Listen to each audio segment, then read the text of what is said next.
pour commencer, pour introduire, déjà merci d'être présent. Vous êtes nombreux pour cette première table ronde. Ça nous fait très plaisir et on est très fiers.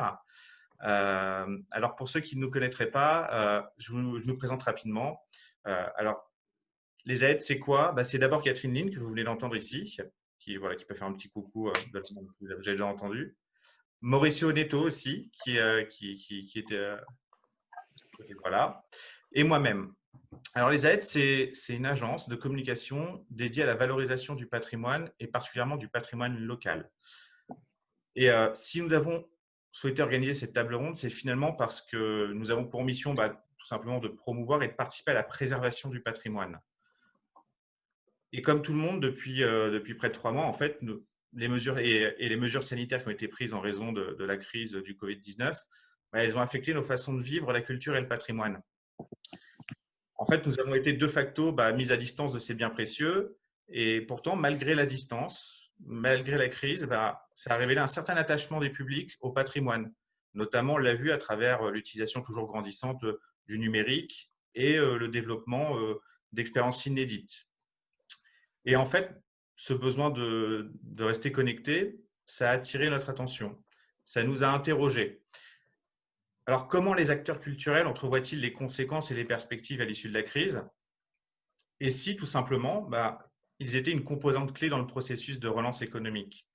En bref, et si le patrimoine était l'une des réponses à la crise que nous traversons? Nous n'avons pas la réponse, mais pour essayer d'aborder ces perspectives et ces défis, nous avons souhaité réunir 3 intervenants ici du monde de la culture et du patrimoine, que je remercie chaleureusement de leur présence. Ils vont nous permettre, à l'aune des sciences sociales, des remontées du terrain et tout simplement, grâce à leur propre expérience, tenter de répondre à ces questions. Alors, pour nous accompagner, nous avons la chance d'avoir Claire Augrangeante, consultante en communication et présidente du centre d'animation du Château de Gratteau. Bonjour Claire. Bonjour. Voilà, qui va nous accompagner pendant cette table ronde. Nous avons également Olivier Delorgeril, président de la Demeure historique, association qui fédère aujourd'hui plus de 3000 propriétaires gestionnaires de monuments historiques. Bonjour Monsieur Delorgeril. Bonjour Olivier, bonjour. Bonjour à Olivier. tous. Et enfin, Jean-Marc Besse, historien, philosophe, directeur de recherche au CNRS et directeur d'études à l'école des hautes études en sciences sociales et également directeur de la revue Cahiers Paysages. Bonjour Monsieur Besse. Bonjour à tous. Bonjour à toutes et à tous. Alors, pour lancer le débat et pour commencer, je voudrais tout simplement m'adresser à vous, Monsieur Besse, en tant qu'historien, en tant que philosophe, et finalement à l'aune des sciences sociales. Finalement, comment le patrimoine peut-il nous aider à lire cette crise, à comprendre la crise que nous traversons actuellement? Je ferai 3 remarques dont l'une va recouper. Je sais pas si vous. Est-ce que vous m'entendez? Oui, tout à fait. On Ouais. vous entend. 3 remarques dont l'une va recouper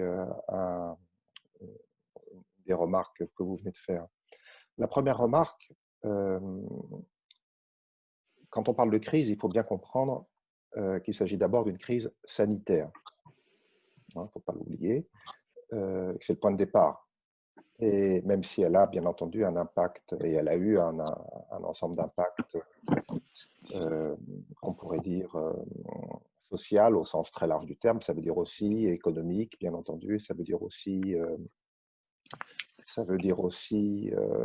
psychologique. Et ça, c'est le point. Mais sanitaire, ça veut dire qu'effectivement, la question de la santé joue un rôle qui n'était peut-être pas complètement mis en relief, si je dirais, du point de vue de nos comportements spatiaux, de nos comportements sociaux, si vous voulez. Ça, c'est un point qui me semble tout à fait important. Je veux dire par là que, qu'est-ce que ça révèle? Ça révèle, alors, quelque chose comme une fragilité de tout un chacun, mais fragilité qui renvoie plus précisément au fait que, alors je vais parler en philosophe si vous voulez, si vous me permettez cette expression, que nous sommes véritablement, nous ne sommes pas coupés du monde qui nous entoure, nous ne sommes pas coupés des environnements, mais qu'au contraire, nous sommes véritablement dans ces relations. dans une relation. Et j'insiste sur ce mot relation parce que c'est précisément le sens qu'on peut donner au mot paysage. Le paysage est avant tout, ou les paysages sont avant tout des relations de toutes sortes que nous entretenons avec les environnements, qu'ils soient naturels ou construits. Et donc, la question sanitaire ou la question de la santé, la question de la fragilité, hein, révèle une chose fondamentalement, c'est que d'une certaine manière, nous sommes en relation avec, on va dire, nos environnements pour faire vite, avec le monde si on veut, avec les paysages, si vous voulez, si on parlait de paysages, et que ces relations, elles nous affectent. Elles nous affectent, soit sur le mode du danger, soit... Bref, nous ne sommes pas des individus ou des sujets coupés du monde. Or, que se passe-t-il, justement, et c'est mon deuxième point, vous y avez fait allusion, justement, que se passe-t-il dans une situation comme celle que nous avons traversée et que nous connaissons encore un peu, celle, justement, de l'immobilisation, de la prise de distance, de la perte du contact. Et se pose vraiment une question. Hein. Est-ce que nous allons pouvoir avoir accès à quelque chose, hein, qui est important pour notre constitution psychologique, personnelle ou collective, hein? Est-ce que nous ne sommes pas en train de perdre la relation avec nos environnements? Est-ce que nous ne sommes pas finalement en train de perdre une part de nous-mêmes? Je reviendrai sur cette question après. Mais d'abord, c'est la question de l'attachement. Vous avez utilisé le mot attachement qui me semble tout à fait important. Il y a une chose qui m'a frappé aussi, c'est que effectivement, l'immobilisation générale, d'une certaine manière, elle a interrompu un processus sur lequel on peut quand même largement s'interroger, qui est le processus de ce qu'on pourrait appeler touristification. C'est un terme qui est en usage, qui n'est pas forcément très heureux, mais en tout cas qui dit bien ce qu'il veut dire, de touristification générale de nos paysages et d'un certain nombre de sites plus ou moins exceptionnels, si vous voulez. Touristification, tourisme de masse pour dire vite, avec les impacts parfois extrêmement destructeurs que nous connaissons. Et donc, paradoxalement, d'une certaine manière, on pourrait considérer que cette interruption, hein, du mouvement, de cette interruption voilà, du mouvement de masse, si je puis dire, eh bien, n'est pas forcément... permet de révéler aussi, permet de rendre au lieu aussi une certaine forme de respiration. Ça en révèle bien entendu la fragilité, hein, puisque ces lieux, je pense que les autres intervenants en parleront, ces sites, ces lieux ont besoin d'un public pour la plupart d'entre eux pour continuer d'exister, et en même temps, le fait que d'un seul coup, hein, ces différents sites aient été, étaient pour ainsi dire, débarrassés d'un certain nombre de présences, eh bien, ça a pu tout simplement leur donner une certaine forme de calme. Oui, tout à Voilà. fait. Pour rebondir un petit peu et puis pour aussi donner un petit peu la parole, Je vous et en c'est vrai prie. qu'on est sur un autre rapport avec, alors du coup avec monsieur, avec Olivier de Lorgeril, qui est propriétaire, enfin, qui est président de la demeure historique, et justement qui défend des petits propriétaires et qui aujourd'hui sont des sites qui justement sont loin de cette touristification de masse justement. Et justement, en parlant vous parliez justement de cette manière de ressentir le bâti, enfin le paysage. Olivier, du coup, avec les remontées du terrain, aujourd'hui avec l'expérience de la demeure historique, comment avez-vous perçu cette crise? Qu'est-ce qu'elle a dit aujourd'hui du patrimoine et du monde de ces petits propriétaires gestionnaires? Alors, tout à fait, merci. Donc, ravi d'être avec vous. Je souscris tout à fait à ce qui a été dit par notre invité philosophe et historien. Donc, je ne suis ni philosophe ni historien. Comme vous le disiez, je suis moi-même propriétaire gestionnaire d'un monument historique en Bretagne et, comme vous le disiez, président de la demeure historique, alors qui est une association qui regroupe les monuments historiques, hein, qu'ils soient petits, qu'ils soient grands. Le dénominateur commun de notre association, ce sont les monuments historiques. Et bien évidemment, par monument, c'est les monuments bâtis et les monuments non bâtis, donc bien évidemment les jardins.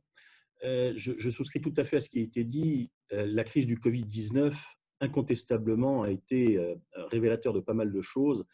Et c'est surtout une incroyable, me semble-t-il, perturbation qui est d'une brutalité que l'on a, je crois, rarement vue auparavant, qui est mondiale et qui a donné très brutalement un coup d'arrêt à toutes nos activités. Alors spécialement, mais je pense qu'on en reviendra, on en reparlera un peu plus longuement tout à l'heure, spécialement les activités, comme vous disiez, touristiques, les monuments, et nous sommes à peu près 3000 adhérents à la demeure historique, propriétaire gestionnaire de monuments historiques. Vous en avez la moitié, près de 1500, qui ont une certaine forme d'activité touristique et économique en leur sein, dont, pour la plupart, cette économie, alors qu'elle soit de masse ou pas, qu'elle soit culturelle ou pédagogique, peu importe, elle est absolument fondamentale et vitale pour ces monuments. N'oublions jamais que ces monuments ont été créés par les générations qui nous précèdent. Et d'ailleurs, c'est tout à fait intéressant de voir qu'il y a eu plein de crises sanitaires qui se sont déroulées dans le temps. Et on s'en est toujours ressorti. On est tous encore vivants. Donc, une des lectures, c'est aussi une lecture d'optimisme. Le patrimoine existe, les crises passent. Et c'est d'ailleurs ce qui semble être le cas aujourd'hui. La crise sanitaire semble être jugulée. Il faut vraiment parler au conditionnel. Par contre, le patrimoine, les activités autour de ce patrimoine, j'ai presque envie de dire les problèmes liés à ce patrimoine, eux, vont perdurer. Et c'est là où peut-être, avec une certaine lucidité, on a un certain nombre de choses à souligner. En tout cas, on travaille beaucoup avec un certain nombre de groupes à la demeure historique pour justement comprendre et initier le temps d'après, en fait, le temps d'après pour les monuments historiques. Et je vous en prie. Non, je vous en prie, allez-y. Voilà, pour enchaîner un petit peu et vous parler aussi voilà, des impacts et en même temps de ce que ça a révélé, pour aller aussi sur, enfin, vous dites aussi des nouveaux acteurs, comment aller au-delà des problématiques d'aujourd'hui. Claire, justement, je crois que vous vouliez évoquer aussi le rôle de nouveaux acteurs, enfin nouveaux acteurs qui sont déjà là, mais qui accélèrent finalement leur montée en puissance pour accompagner l'évolution aujourd'hui du patrimoine, et finalement que cette crise était peut-être un accélérateur de ces nouveaux modes de fonctionnement auprès du patrimoine. Alors, Claire, je crois qu'il faut activer le micro. Ah.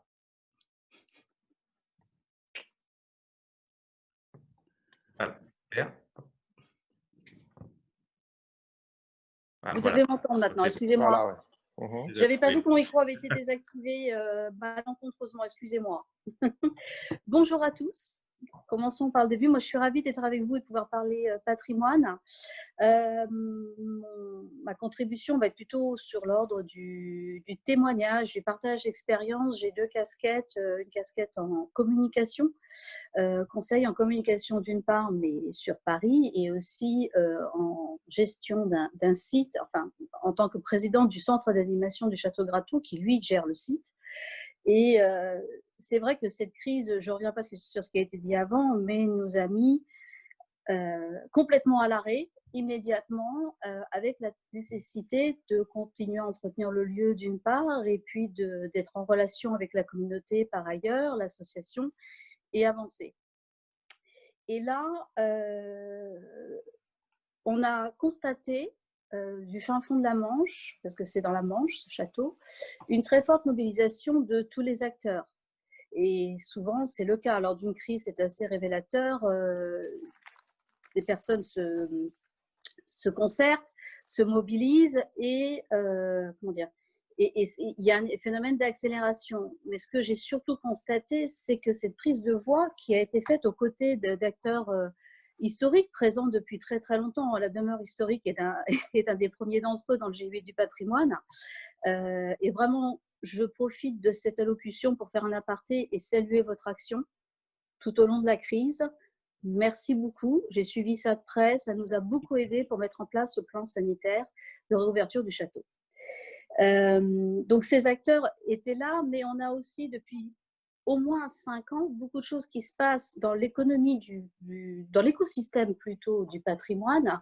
Avec, bon, on peut bien sûr citer l'intervention de Stéphane Bern qui a mobilisé, qui a sensibilisé la population de manière générale sur ce qu'est le patrimoine en France et la nécessité de sauvegarder ce patrimoine en péril.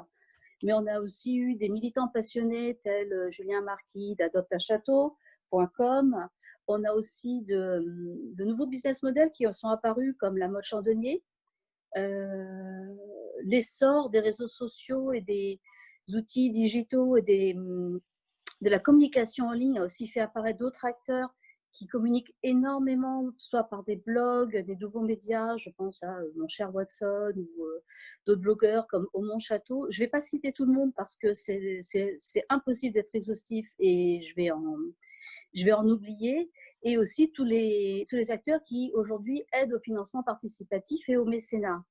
Donc ça existe. Ce qui s'est passé, c'est que tout d'un coup, la mobilisation, elle a été immédiate et elle a été très agile, liée à au mode opératoire de ces nouveaux acteurs.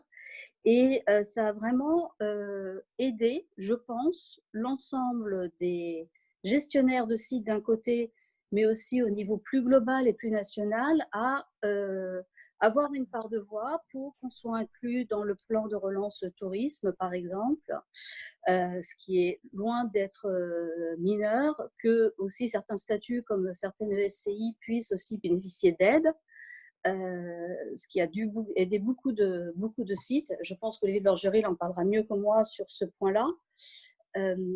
Et c'est quelque chose qui, pour moi, est d'un signal peut-être qu'on peut dire faible. On avait peut-être l'impression que c'était un phénomène start-up d'un côté ou pas, à générer un vrai mouvement et aussi à créer une tendance. Typiquement, cet été, je visite la France, qui a un hashtag qui fonctionne très, très bien partout et qui a été un élément d'inspiration pour d'autres communications faites par les territoires, faites par les agences d'attractivité.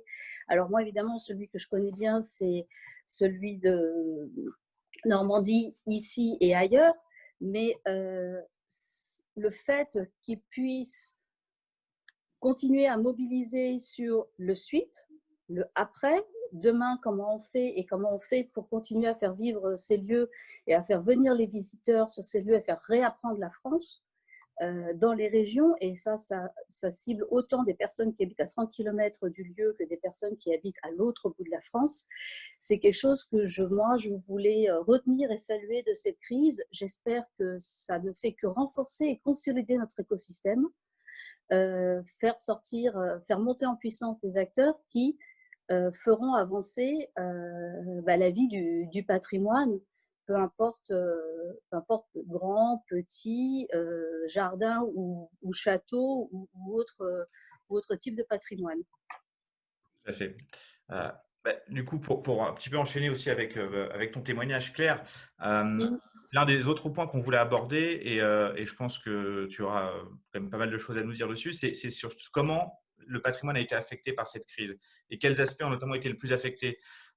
Vous, avec notamment votre association, vous avez en plus un peu particulier, mais comment vous avez vécu cette crise en tant qu'association? Comment vous avez réussi pourquoi, selon toi, le patrimoine a un rôle à jouer aujourd'hui dans l'attractivité du territoire et le patrimoine a été touché par cette crise? D'accord. Alors, le fait que le patrimoine ait un rôle à jouer dans l'attractivité du patrimoine, j'ai envie de le déconnecter de l'idée de la crise parce que c'était vrai avant et surtout, j'espère que ce sera vrai demain. Là où ça a été révélateur pour nous, c'est que je rejoins les propos de M. Besse en préambule. On a eu une perte de repères, on a eu une perte de mode de vie, on a eu une perte de liens, on a eu une perte de sécurité et on a eu un besoin de retour aux sources, aux fondamentaux, à ces premiers cercles et à avoir des repères. Et je trouve que ça s'est beaucoup ressenti dans les actions culturelles qui ont été disponibles en ligne du type hashtag culture chez vous, mais aussi dans la manière dont les médias ont traité ça en refaisant découvrir la France. Et donc, ça a revalorisé quelque chose qui qui est déjà vrai et qui, à mon sens, doit continuer. C'est aussi le rôle de ces monuments et du patrimoine que de valoriser les régions. Alors, je dis ça pourquoi? Parce qu'on pense immédiatement au tourisme, ce qui est l'un des premiers aspects, et c'est vrai que, comme on le disait, la plupart des sites qui sont ouverts ont besoin de cette activité de visiteurs ou de lieux pédagogiques pour pouvoir continuer à être entretenus et sauvegardés. Mais c'est aussi vrai pour le rayonnement local et l'attractivité locale, et faire vivre les régions, faire impatrier des personnes qui veulent venir y habiter ou y investir, et ainsi de suite. Je pense que ça participe de cette démarche-là qui est menée par beaucoup de régions depuis plusieurs années. Donc ça, c'est le premier point. Mais derrière, proprement parler, si on va sur ce qui s'est passé au château, et peut-être dire en 2 mots ce que fait le château de manière générale et ce que fait l'association, il faut que je le présente. Le château de Grato a des vestiges du XIIIe siècle jusqu'au XVIIIe siècle. Il est partiellement en ruine, avec aussi des espaces construits et avec des salles d'exposition. Donc, de manière générale, c'est à peu près 25 000 visiteurs par an. 2 événements propriétaires qui sont à propos sculpture, à propos de jardin, qui à eux deux réunissent 7 000 visiteurs, et des expositions chaque été avec des artistes. Notre volonté, c'est que ce lieu soit ouvert 7 jours sur 7, de 10h à 19h, afin qu'il puisse être partagé au plus large auprès de nos publics. Ce qu'il faut savoir, c'est que sur ce que je vous décris comme nombre de visiteurs, près de 50% de ça sont des personnes qui sont de la région, des personnes qui habitent dans la région à l'année ou qui ont une résidence secondaire. Et ça, c'est lié à la volonté que nous avons de faire des événements ou d'avoir des artistes qui exposent qui sont aussi de la région, c'est-à-dire de créer du sens et du lien au sein de la région. Cette année, les artistes qui exposeront sont de Granville, Sérence et Martin-Sava, pour ceux qui connaissent, ou encore de Bretagne. Donc, une fois que la crise arrive, comment on fait pour faire perdurer tout ça? Il y a eu 2 réactions. Une première qui a été déjà de s'occuper de l'association et des membres de l'association, parce que le château est un point de ralliement pour tous les membres de l'association. Donc, on a continué à être très actifs pour mener des chantiers long terme de réflexion, refonte du guide des visiteurs, livret pour enfants. Aussi faire nos assemblées générales à distance. Et puis, certains de nos événements n'ont pas pu avoir lieu, enfin, surtout à propos sculpture. Donc, on a décidé de le faire en ligne, avec une exposition virtuelle en ligne. Et pourquoi on a fait ça? Parce que vis-à-vis des sculpteurs qui viennent chaque année sur l'événement, vis-à-vis aussi de notre communauté, on voulait afficher un soutien très fort à toutes ces personnes-là qui n'ont pas pu être en contact avec leur public et interagir. Ça a très bien fonctionné. On a eu beaucoup d'échanges entre les sculpteurs et nos communautés sur le sujet, et c'est rendez-vous l'année prochaine pour la prochaine édition. D'accord, tout à fait.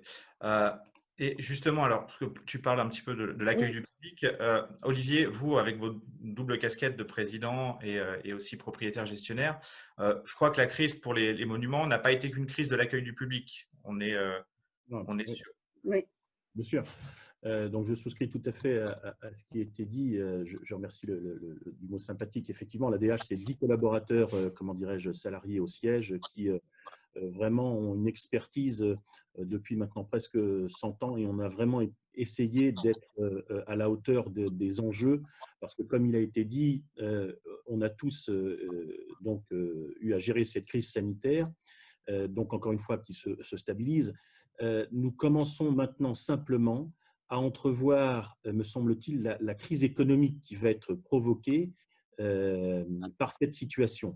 Le 15 mars, c'est arrêt total des activités pour ceux qui avaient une certaine forme d'ouverture.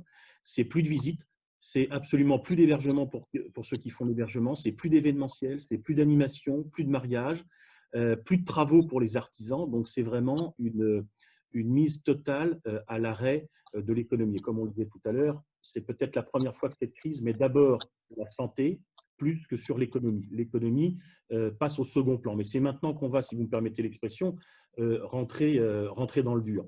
Et je dois dire que dans un premier temps, dès les quelques jours après le 15 mars, la fermeture administrative de nos établissements, force est de constater que les politiques, les gouvernements ont tiré, comment dirais-je, l'expérience des crises précédentes du bon. Pourquoi? Parce qu'ils ont pu très rapidement solutionner la crise de la liquidité. C'est-à-dire qu'il fallait nous permettre, parce que les charges courent, ce n'est pas parce qu'on ferme l'établissement et qu'on a zéro de recettes que les charges ne courent pas. Donc, il y avait un grave problème de liquidité et ça a été résolu par notamment le report des charges. Ça, c'est une très bonne mesure qui a été prise. Le report pas des charges, pardon, le report des charges d'emprunt.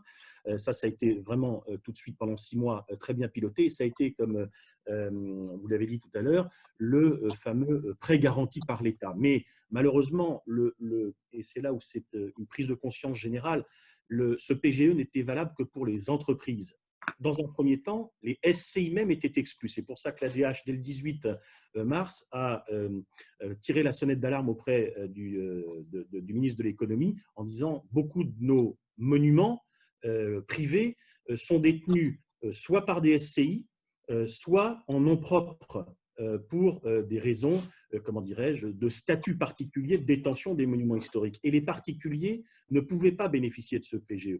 Alors, quand on est un monument, que ce soit petit, que ce soit grand, encore une fois, on a tous des charges. Et effectivement, les plus grands monuments, qui étaient notamment gérés en nom propre, ça a été totalement catastrophique. Mais les plus petits également, parce qu'ils ne pouvaient pas, ils se voyaient refuser par leur banque les liquidités. Donc, on a fait une forte action. On continue parce que ce n'est pas encore gagné. C'est gagné pour les CI, mais pour les noms propres, on a des vraies difficultés.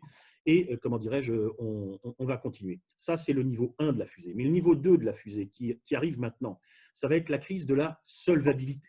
C'est-à-dire que n'oublions pas que c'est de l'argent qui nous a permis de payer nos factures courantes, mais c'est de la dette, parce qu'il faut, comment dirais-je, la rembourser. Et donc, c'est pour ça que nous, ce qu'on a demandé, c'est une remise en route, une remise en marche le plus rapidement possible, avec bien évidemment toutes les mesures sanitaires qui s'imposaient. Et comme ça a été souligné, l'ADH a été un acteur important pour faire des plans de sécurité sanitaire de réouverture, et c'est ce qu'on a pu, comment dirais-je, réaliser. Et donc suivre l'actualité, parce qu'encore une fois, à chaque fois, ce sont des décrets qui ont été pris, et quand il faut décortiquer les décrets et les mettre en application pour qu'ils soient compréhensibles, déjà c'est un gros travail, mais quand en plus ces décrets viennent à se contredire sur certains points, notamment par exemple sur le port du masque, sur les ERP-PA ou sur les IOP, tout ça, ça devient du javanais, et là effectivement les propriétaires de monuments historiques ne comprennent plus grand-chose. Donc, effectivement, heureusement, il y a eu pendant cette crise encore de très bonnes initiatives. Vous en avez cité un certain nombre, mais vous avez notamment, faut les citer pour équilibrer les choses, que ce soit Patrivia, que ce soit d'Artagnan, ce sont des visites virtuelles. J'ai vu hier cette magnifique initiative de la visite virtuelle de Notre-Dame. J'entendais ce matin Jean-Michel Jarre, ce n'est pas tout à fait le patrimoine, mais c'est quand même un peu de notre culture, qui va avatariser, si j'ai bien compris, comment dirais-je, la musique et les concerts.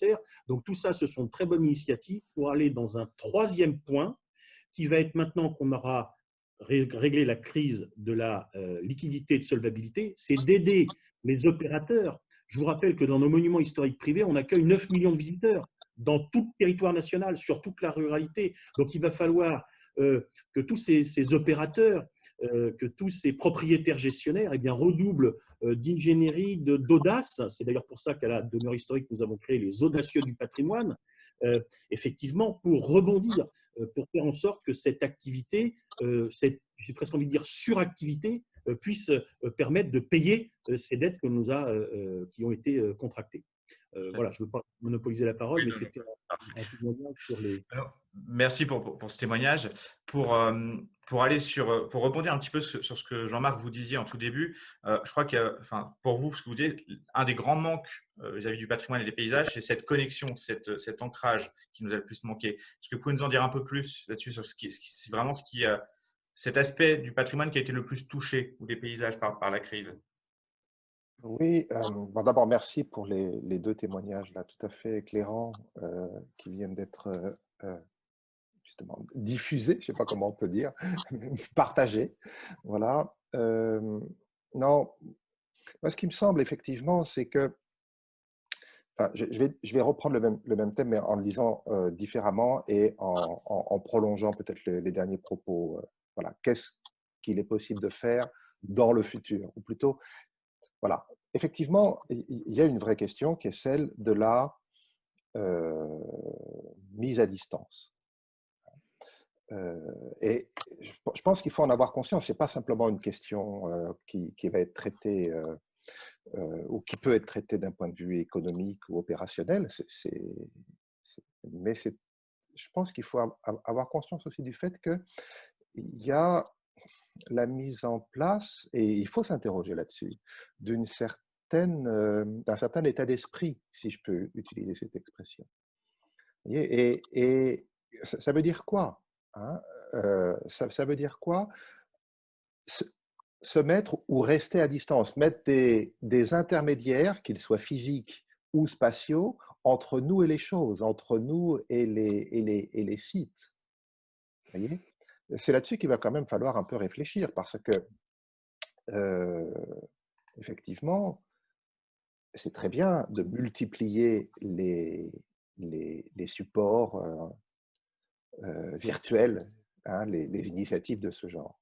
Ça, c'est tout à fait important, et cette crise a été l'occasion justement de, je dirais, la démultiplication des initiatives, j'ai envie de dire créatives à cet égard. Et ça, c'est une très, très bonne chose. Mais je pense que nos interlocuteurs en conviendront, la présence au lieu, elle est absolument irremplaçable.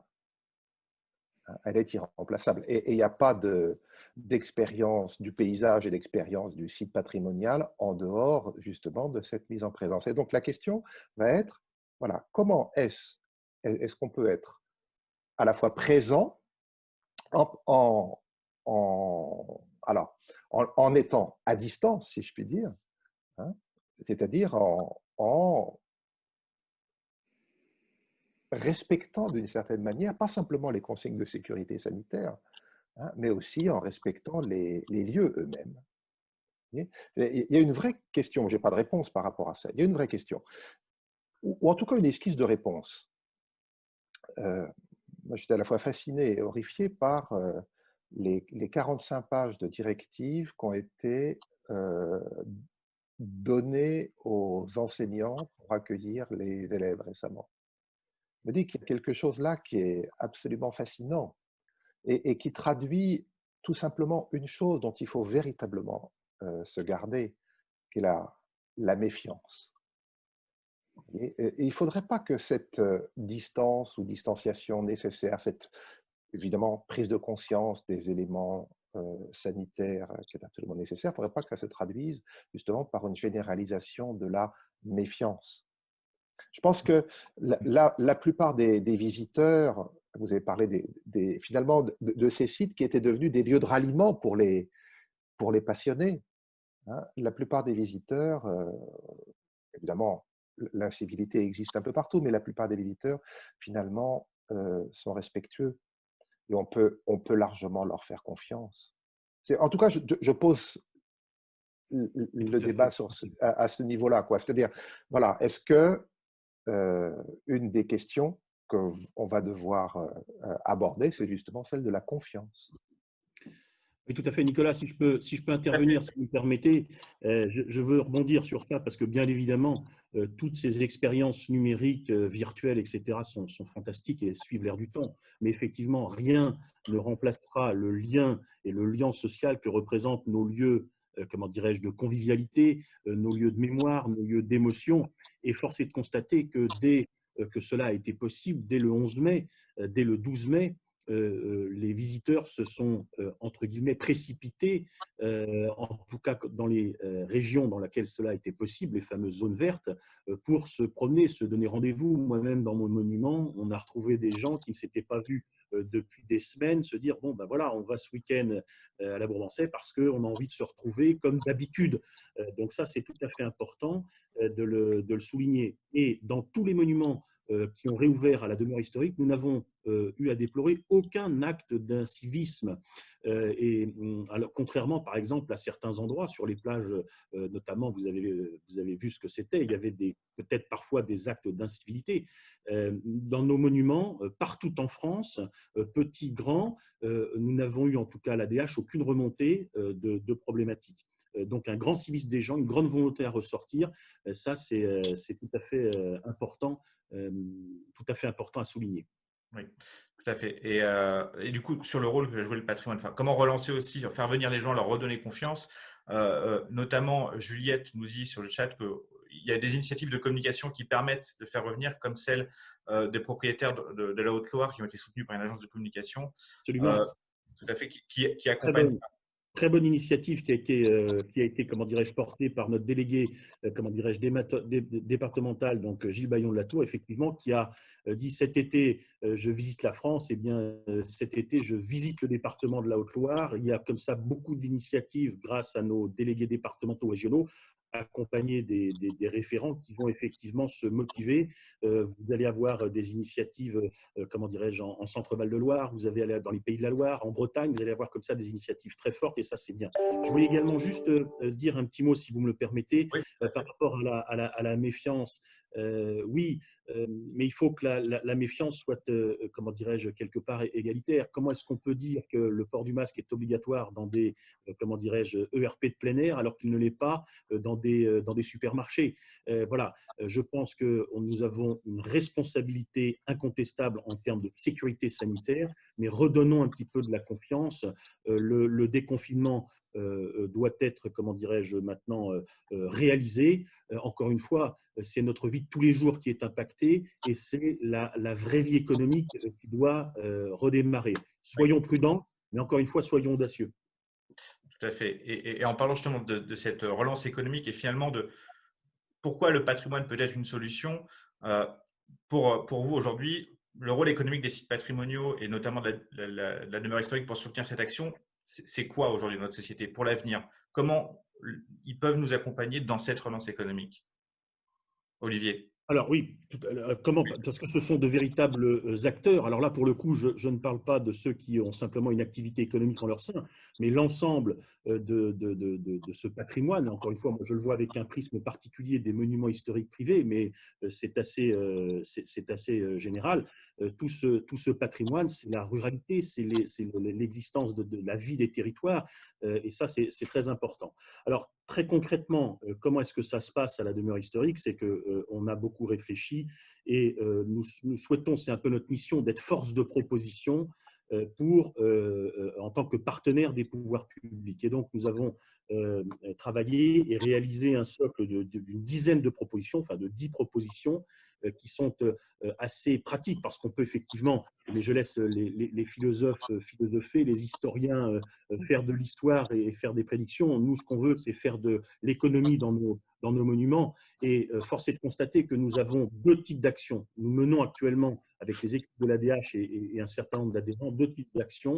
Des actions auprès des parlementaires dans le cadre très techniquement du collectif budgétaire numéro 3.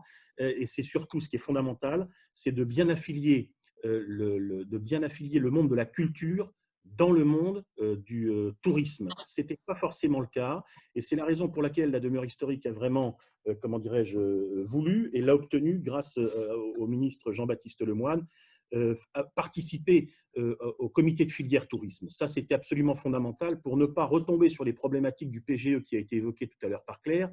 Il faut que l'ensemble, quel que soit le mode de détention des monuments historiques, il faut que l'ensemble de ces propriétaires, gestionnaires de monuments historiques puissent avoir accès au plan tourisme. Pourquoi ? Parce qu'effectivement, on ne sait pas du tout ce que va donner la saison, on ne sait pas du tout ce que va donner l'économie. Et donc, il faut qu'on ait accès, comment dirais-je, à toutes les mesures complémentaires qui vont être prises par ce plan tourisme. Ça, c'est tout à fait important. Deuxièmement, très concrètement, excusez-moi, mais je suis très concret, c'est de faire un fonds de compensation. Là, on parle de gros sous.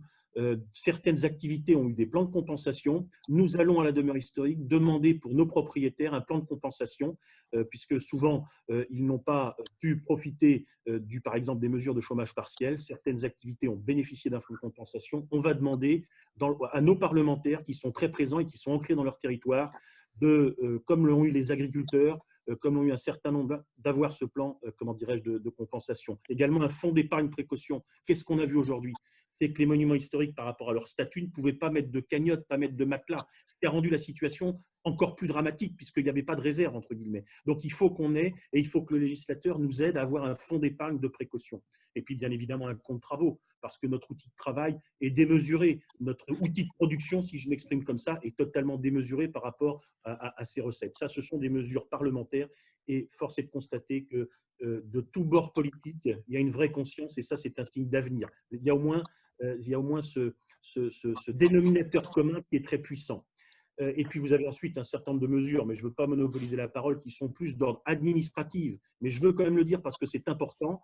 Ce sont des actions auprès comment dirais-je, des fonctionnaires, soit de Bercy, soit de la culture. Et là, que ce soit la Direction générale des patrimoines ou le conseiller spécial du ministre, Jean-Baptiste de Froment, avec qui nous sommes en relation permanente, ils vont nous accompagner sur probablement des augmentations de taux, parce que si on veut que la commande, relancer les entreprises, avec notamment le groupement des monuments historiques, les entreprises des monuments historiques, si on veut relancer les troupes, le travail, continuer à créer de l'emploi, en tout cas, surtout pas en supprimer, il faut que l'on donne, que les donneurs d'ordre de travaux privés soient présents au rendez-vous. Et ils pourront l'être si l'on fait la consommation des crédits, notamment les crédits d'entretien. Ils ne sont pas tous consommés. On ne demande pas plus d'argent, on demande à consommer l'argent qui existe. Voilà, je ne veux pas être trop long, mais ça me paraît vraiment important. Et que ce soit les ATE, les référents ATE dans tous les départements, et le petit groupe des 250 personnes, ça c'est l'objectif à atteindre. Aujourd'hui, nous sommes 60, des audacieux du patrimoine. Oui. Comptez sur nous, on veut donner une nouvelle image des gestionnaires propriétaires dynamiques de monuments historiques. Voilà. Merci pour cette intervention éclairante. Je vais en venir à Claire qui elle, depuis le château de Grateau, a aussi un regard sur l'avenir du patrimoine et finalement sur ce rôle de transmission dans tous les sens du terme qui nous permet aussi d'éclairer l'avenir un petit peu du patrimoine. Claire? Oui, on va sur un autre angle ici. Néanmoins, sur les points qui ont été cités précédemment, nous, en tout cas sur 2020, pour être très, très concret dans les échanges, on sait très bien qu'on va probablement faire une année blanche. Ce n'est pas le sujet qu'on va mettre en premier dans toutes nos discussions. Cette année, on a décidé d'assumer ça. Et de retourner sur nos fondamentaux, sur notre ADN, sur la genèse de l'association. Et donc, je vais vous citer à un moment donné la mission de l'association qui a été écrite dans les statuts, car en fait, je trouve qu'elle est encore d'actualité 50 ans plus tard. Et notre choix, il est très simple cette année. On réouvre le château en l'état. Même s'il y a eu de l'entretien qui a été fait des espaces verts, entre autres, parce que la nature a repris ses droits en 3 mois très vite, on va être obligé de décaler les travaux à notre grande âme. Et ça, c'est vraiment un problème de fond, parce que c'est l'entretien du site, c'est le meilleur investissement à faire pour le pérenniser en premier lieu. Et puis par ailleurs, il faut absolument que les artisans et métiers d'art autour de nous et acteurs de tout cet écosystème se remettent en activité. Néanmoins, on décide d'abord de privilégier le public, les résidents, les éventuels touristes et visiteurs qui vont venir. Je n'ai pas envie de dire éventuels parce que je pense que tout le monde va prendre des vacances à un moment donné, va venir. Je vraiment mise là-dessus. Et donc, on réouvre avec des expositions telles qu'on le fait annuellement et un rendez-vous qui est devenu un rendez-vous de cœur de la part de la population locale, puisque ce sera la 19e édition de l'événement à propos de jardin. Donc, on a décidé de privilégier ça parce que on ne veut pas casser ce lien et cette cohésion, et on sait très bien que c'est pas cette année, il faut qu'on la traverse pour aller plus loin. Après, vous me posez la question par rapport à la transmission et la manière dont on aborde. En fait, la question vient d'un échange qu'on a eu sur la manière dont nous abordons la gestion de ce patrimoine. Alors, le château de Grateau est un lieu privé qui appartient à une famille. Il a été acheté en 1925 par l'agriculteur qui travaillait sur l'exploitation agricole au milieu de laquelle il y avait ce château qui était déjà inhabité et en ruine. je passe le temps. En 1968, l'association est créée et la mission de l'association, c'est la sauvegarde et la réhabilitation du château de Brateau. Jusque-là, ça paraît complètement logique, classé monument historique, avec le développement d'activités éducatives et culturelles, dans le but de favoriser sa meilleure insertion dans la société actuelle. Et en fait, on a revisité nos statuts il y a 2 ans, puisqu'il y a 2 ans, on a fêté les 50 ans de l'association, en se disant, il faut se mettre au bout du jour, prévoyons l'avenir, anticipons les 50 prochaines années, qu'est-ce qu'il faut revoir dans nos statuts. Et on a décidé de ne pas toucher une seule virgule et un seul mot de ce que je viens de vous lire, parce qu'on estime que c'était visionnaire peut-être à l'époque, mais ça l'est toujours aujourd'hui, c'est toujours d'actualité, de donner un rôle, une vocation à ce site. C'est bien sûr un patrimoine architectural, il y a toute une histoire derrière, il y a une famille qui s'appelle la famille d'Argouche qui l'a habité pendant 500 ans. Néanmoins, c'est un lieu de vie aujourd'hui. Et si à une époque ça a été un château seigneurial, aujourd'hui c'est un château qui s'inscrit dans le territoire et qui doit avoir une vie dans la société actuelle. Et en fait, c'est la manière dont aujourd'hui on conduit l'ensemble de nos actions au sein de l'association pour préserver ce lieu. On a vraiment ces 2 axes que l'on développe de manière simultanée, la sauvegarde du lieu et son insertion dans la vie au quotidien. Le lieu n'est pas habité, mais il est partagé tout au long de l'année et c'est volontaire. Et derrière, pourquoi? Parce qu'on se positionne en tant que dépositaire. On sait très bien que ce château, il est là depuis 800 ans. On souhaite qu'il soit là encore longtemps, qu'il bénéficie autant aux familles ou aux bénévoles ou aux personnes qui vont s'occuper de le faire vivre, mais aussi à l'ensemble du territoire autour. Et c'est la question qu'on se pose régulièrement, et c'est un sujet qui est encore d'actualité ces temps-ci au sein de l'association, parce qu'on a un changement de génération au sein de l'association actuellement qu'on est en train de transformer, c'est qu'est-ce qu'on laisse demain, qu'est-ce qu'on laisse comme valeur, en fait, pas uniquement le bâti et le site, mais qu'est-ce qu'on laisse comme valeur, qu'est-ce qu'on transmet aux générations qui vont suivre, donc en l'occurrence pour moi mes enfants déjà, mais pas uniquement. Donc c'est très personnel et très global, hein. Les deux fonctionnent en tandem, et c'est vrai que le patrimoine a aussi un rôle de transmission au plus large, qui est pas seulement la valeur mobilière, mais les valeurs sociétales, de lien, de famille, les valeurs pédagogiques. C'est un lieu d'apprentissage. Je pense à un autre exemple qui est complètement, enfin, qui est dedans et qui est très différent. Je pense à Guédelon, par exemple, pour ceux qui connaissent, qui est un site qui se construit aujourd'hui, mais à la façon des constructions médiévales d'il y a 1000 ans. Donc, il y a aussi dans le patrimoine cette notion de transmettre notre culture, notre identité, savoir d'où on vient pour aller vers où on va, et de transmettre un certain nombre de valeurs qu'on choisit de mettre en avant. Tout à fait. Voilà, donc c'est la vie au château. Voilà, tout à fait. Merci, merci Claire.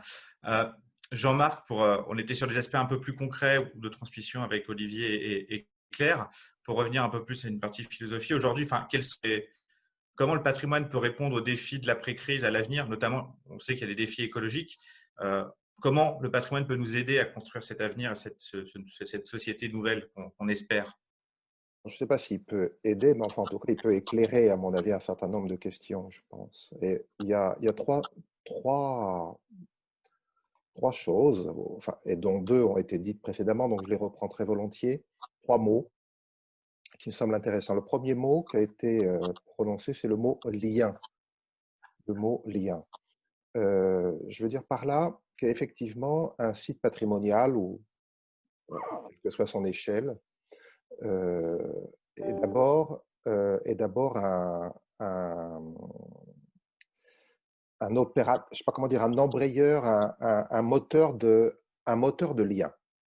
lien, effectivement, avec les personnes, soit qu'elles en sont propriétaires, soit qu'elles y sont directement impliquées, je dirais, soit qu'elles le visitent, les personnes qui fréquentent ce lieu, mais aussi plus généralement un lien avec, je dirais, l'ensemble du territoire dans lequel ce site existe et se développe. Cette dimension du lien au territoire, elle est, je crois, tout à fait importante. Alors pour le coup, dans une perspective, comment dire, de ce que peut apporter le patrimoine justement au développement d'une région donnée. Le penser effectivement comme un élément important, hein, de ce qu'on peut appeler donc le développement du territoire. Il y a un autre mot qui m'a semblé très important. On a parlé, vous avez parlé Claire, de dépositaire. On est dépositaire. Il y a l'idée du dépôt. Être propriétaire d'un site de ce genre, c'est être dans une situation très paradoxale, au sens où, effectivement, on est propriétaire, mais le site dont on est propriétaire n'est pas complètement disponible, si je puis dire. Il n'est pas complètement à disposition. Je veux dire par là qu'il y a une responsabilité par rapport effectivement à l'héritage et par rapport à ce qu'on peut imaginer être un futur. Donc il y a quelque chose là qui, je crois, est une leçon plus générale qu'on peut tirer, hein, de cette situation. Je veux dire par là que, effectivement, peut-être que ça peut nous apprendre que tout n'est pas à totale disposition. Et je pense que dans la crise actuelle, c'est peut-être quelque chose qui mériterait d'être interrogé et médité. Ce fait que, finalement, tout n'est pas disponible.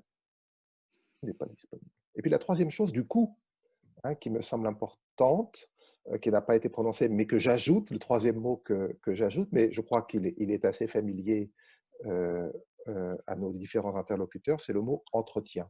Effectivement, hein, ces sites, qu'ils soient naturels ou construits, que ce soit des jardins, si vous voulez, ou des bâtiments, eh bien justement, ils sont entretenus. Et une grande partie de l'activité consiste à les entretenir. Mais il faut prendre le mot entretien au sens noble et fort de ce terme. Parce que ce qu'il engage, et peut-être c'est une manière aussi de revenir à la dimension sanitaire, il engage une certaine forme d'action. Il ne s'agit pas de tout fabriquer, non, quand on entretient. Il s'agit de se mettre d'une certaine manière à l'écoute et au service de ce qu'on est en train d'entretenir. Finalement, qu'est-ce qui est derrière? C'est la notion de soin. C'est précisément la notion de soin. Ce que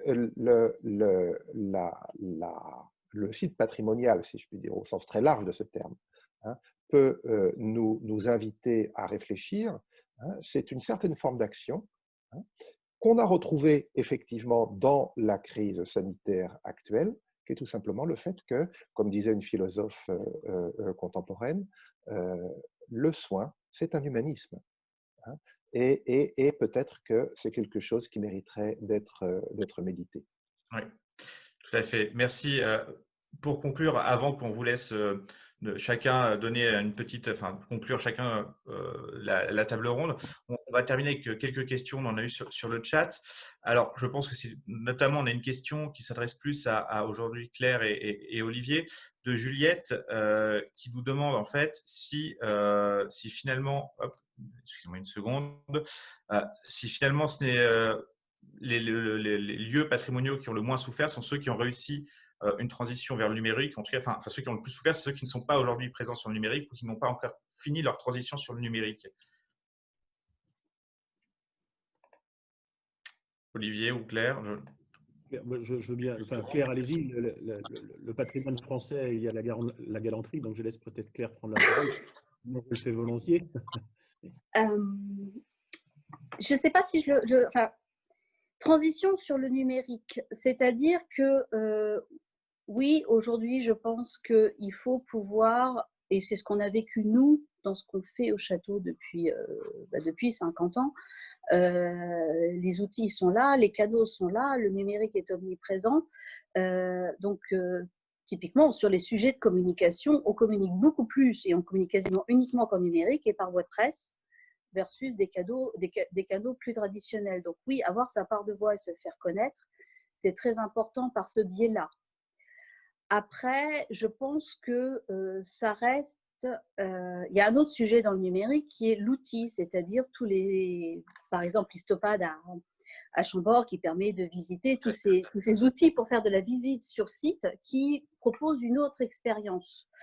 Moi, ce que je retiens dans ce que je viens de dire, ce n'est pas l'outil, ce n'est pas le numérique, c'est le mot expérience.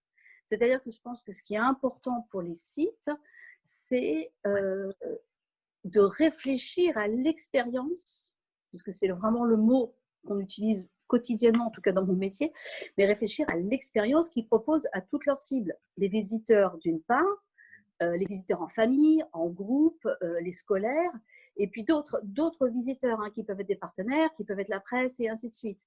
Parce qu'au final, on revient sur des mots qui viennent juste d'être évoqués. Le lien, la confiance. En tout cas, pour ce qui est des lieux tels que les membres de la demeure historique, ce qu'apprécie le visiteur, en définitive, c'est de rencontrer les hommes et les femmes qui animent le lieu ou qui l'habitent. Souvent, c'est quelque chose qui revient très vite. Donc, digitez-le pas. Pourquoi pas?